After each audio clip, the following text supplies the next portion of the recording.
दो पत्नियां हैं, आजू बाजू खड़ी हैं, गेंद वहीं पर डली है। भगवान कृष्ण जैसे ही नाग के सामने पहुंचे, भगवान श्री कृष्ण ने जैसे ही नाग को देखा, भगवान श्री कृष्ण कहने लगे यह विशाल नाग है जो अपने जहर को छोड़ता है, जिसके कारण यह पानी जो जल है यह दूषित हो रहा है। कृष्ण गए पाताल लोक जाना,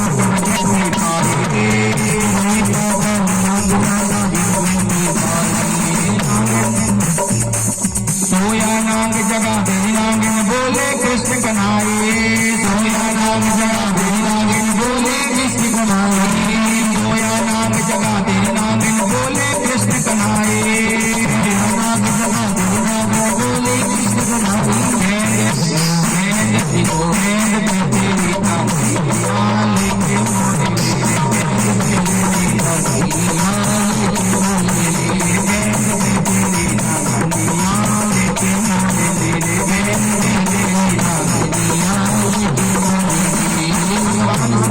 जैसे ही नाग के सामने खड़े हैं, वह नाग जो सो रहा है, नागिन जो खड़ी है वह प्यारे प्रभु को देखकर कहती है, बोली लाल हे कृष्ण आप बड़े सुंदर हो, हमारा पति अभी सो रहा है, अगर धोखे से पति जाग गया ना तो आपको छोड़ेगा नहीं, इसलिए गेंद की मत छोड़ो, गेंद की आप मत सोचो, आप जो है अपनी जान बचाकर यहाँ से भाग जाओ।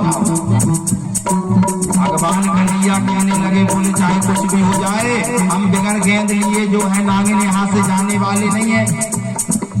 भगवान कृष्ण कहने लगे, बोले नागिन अपने पति को जगा लो, हम भी देखते हैं कितनी ताकत है आपके पति में। नागिन ने बार बार प्यारे प्रभु को समझाया, लेकिन वह समझने के लिए भगवान कृष्ण तैयार नहीं है और कहते हैं, बोले नागिन कितना सुनकर नागिन ने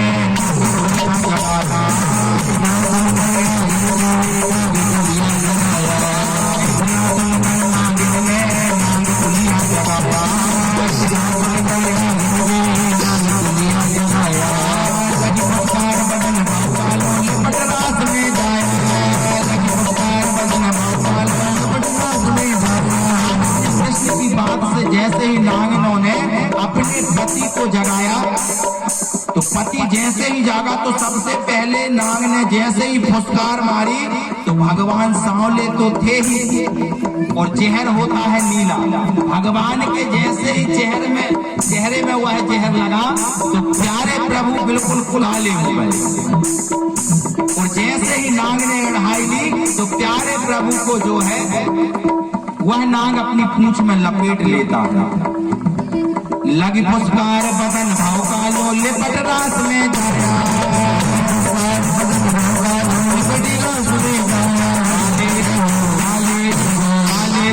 कृष्ण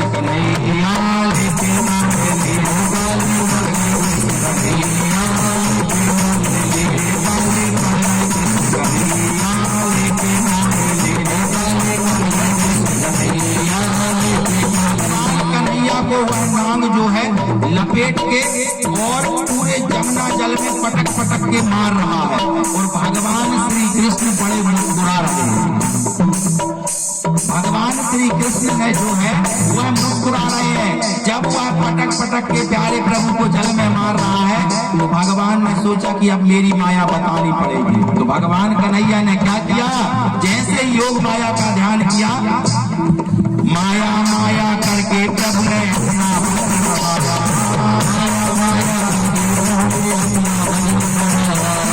माया माया करके हरि ने अपना बदन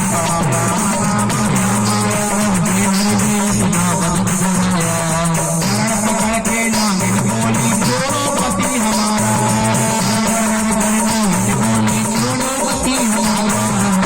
जैसे ही अपना स्वरूप विशाल बनाया और भगवान कन्हैया के सामने वह नाग छोटा सा हो गया।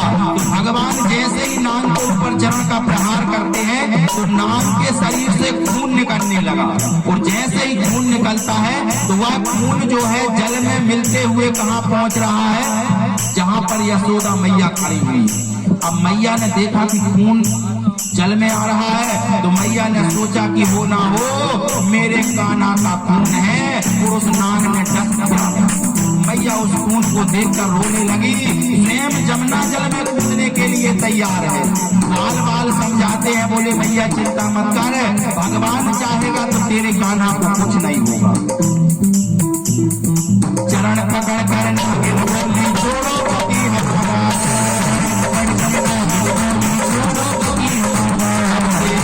सबसे सबसे नागिन सही दिया, लेकिन सबसे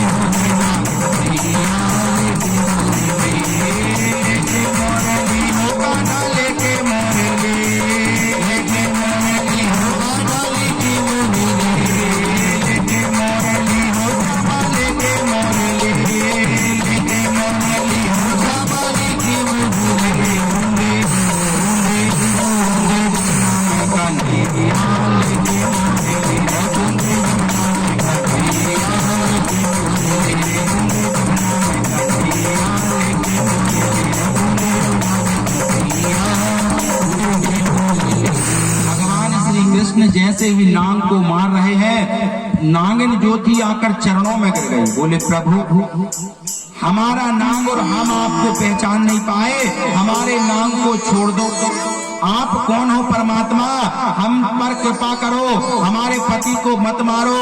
नागिन जैसे ही शरणागत हुई तो भगवान कहने लगे, बोले ठीक है नागिन, आप कहते हो तो हम आपके पति को छोड़ देते हैं, परंतु एक शर्त रहेगी कि आपको यह दाह कुंड जो है इसे छोड़कर जाना पड़ेगा। बोले कहाँ जाएं? बोले आप जाकर समुद्र में निवास करो। आप लोग यहाँ पर रहती हो ना, तो जितना भी जहर आप लोग छोड़ते हुआ है, जहर जो है जल में मिलके ऊपर आ रहा है और गौएं बछड़े उस जल को पीकर मूर्छित हो रही हैं, बीमार हो रही हैं।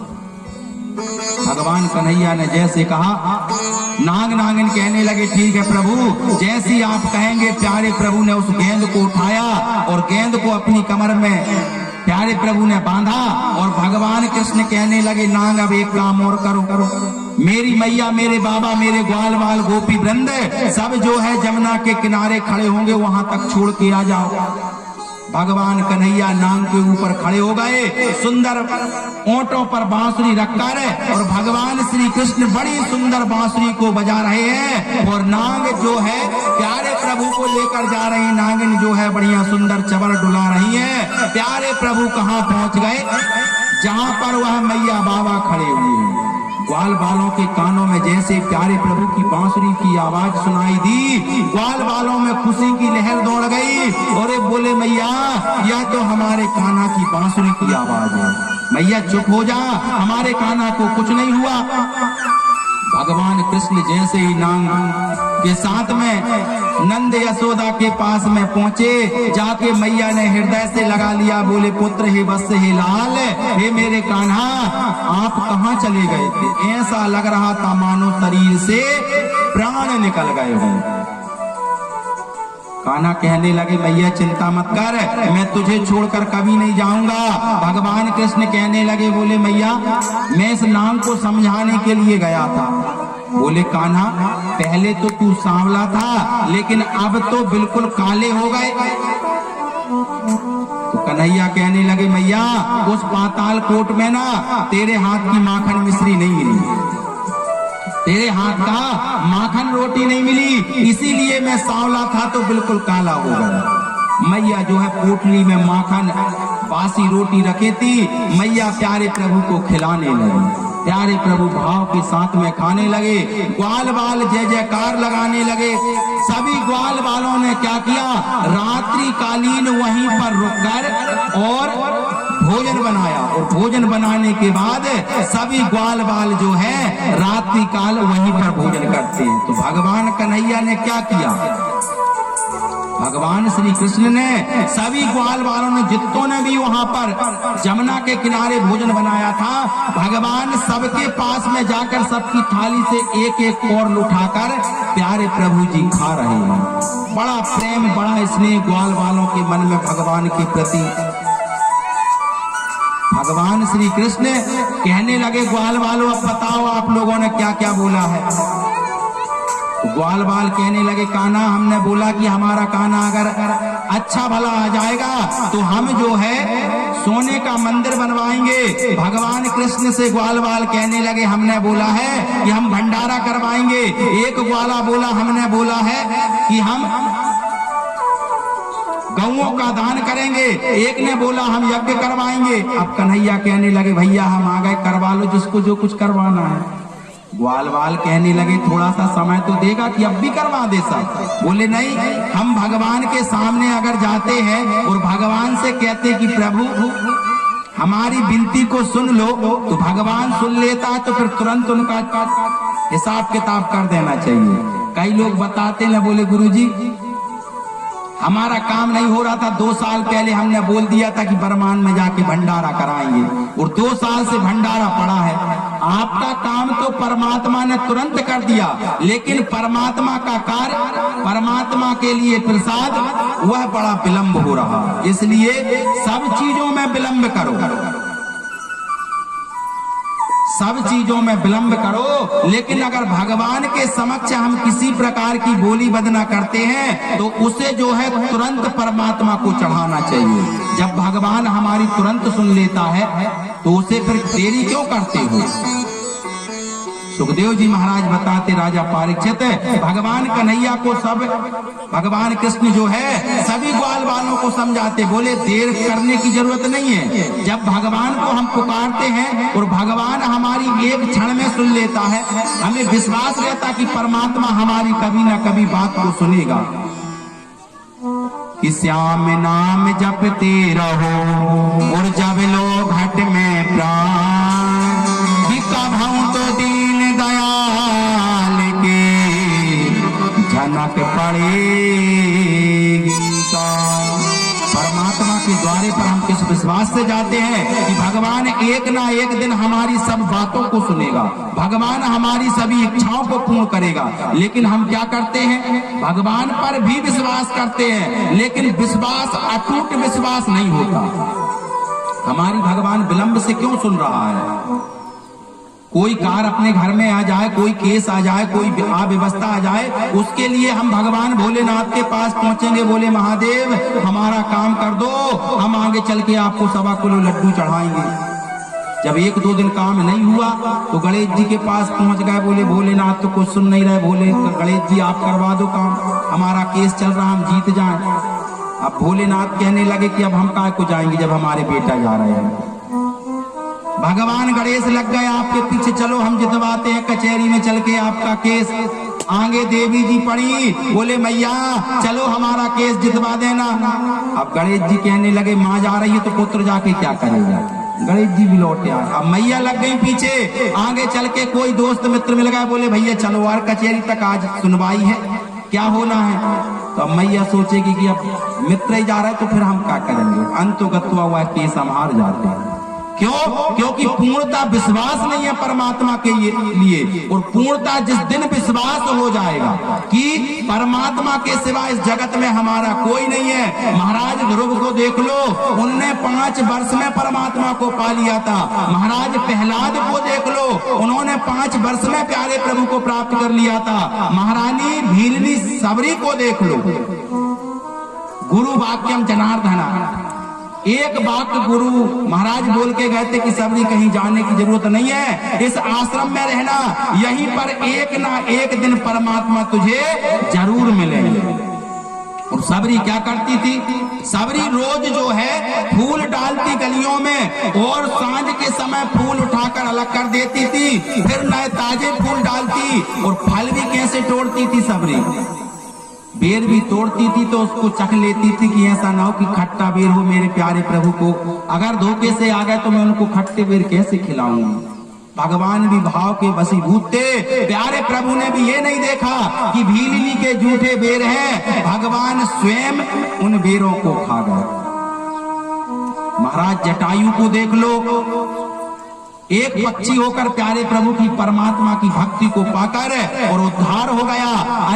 अनेक प्रकार से भाव किससे जैसे भजते हैं, परमात्मा तुरंत उनकी सुन लेता है। उसमें परमात्मा बिल्कुल देर नहीं करता है। इसलिए परमात्मा के द्वारे पर जाओ तो भगवान से बस यही निवेदन करो, नाथ हमें जीवन में कुछ नहीं चाहिए। अगर हमें आप कुछ देना चाहते हैं तो बस सबसे पहली काया देना निरोगी काया। इससे बड़ी संपत्ति जीवन में कुछ नहीं है। बोलना प्रभु हमें बस कुछ नहीं चाहिए, जब तक हम जिए हमारा शरीर स्वस्थ रहे। निरोगी काया परमात्मा से मांगो। परमात्मा से अगर धन दौलत मांग ली और परमात्मा ने दे भी दिया तो धन से हम डल्लभ का गद्दा खरीद सकते हैं, नींद नहीं खरीद सकते। 56 प्रकार के भोजन खरीद सकते हैं लेकिन भूख नहीं खरीद सकते। सुख साधन खरीद सकते हैं लेकिन मन की शांति नहीं खरीद सकते। वह परमात्मा की भक्ति से ही मिलेगा, परमात्मा की तपस्या से, परमात्मा की आराधना से हमें ये सब चीजों की प्राप्ति होगी।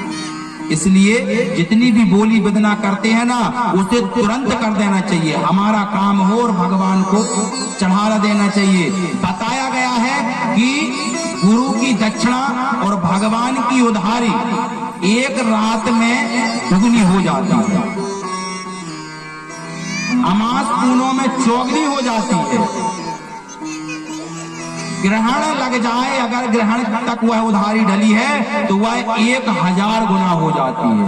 इसलिए 1 किलो बोला है तो 1000 किलो ना चढ़ाना पड़े। इसलिए जो है परमात्मा को जितना हमने बोला उसे तुरंत चढ़ाओ।